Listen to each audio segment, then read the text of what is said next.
how to harvest green beans. Did you know that early morning is the best time of the day to harvest your beans?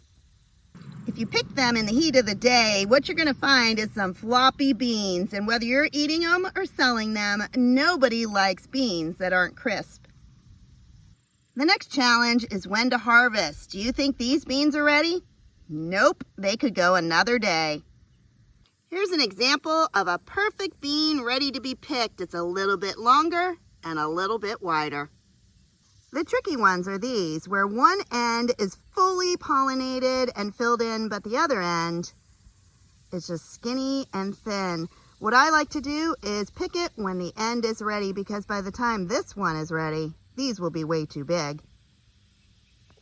When harvesting beans, I like to grab the entire plant and pull it towards me. That is going to show you the beans that are hanging down heavy. And to pick them, I push my finger up at the stem and break it off, because I don't want to pull the beans off my plant. More times than not, it's going to damage your bean plant.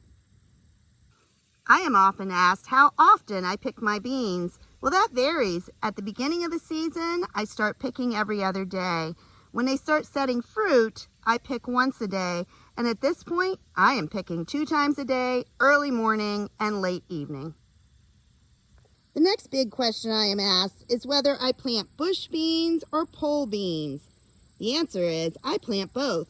These are bush beans and the variety is Jade. They are my absolute favorite. But I also plant pole beans. These are Blue Lake.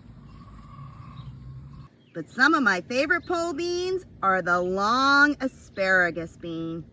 They can grow over 1 foot long, which makes canning them super fast. My most productive beans are the ones that come back on their own. The problem is, if you don't pick them, they'll stop producing. So even though these beans are too big, I need to pick them now.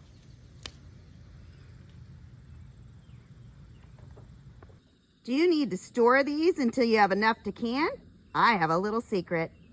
It's called freezer Ziplocks. Simply fill up gallon bags and put them in the refrigerator until you have enough. This prevents your beans from getting floppy.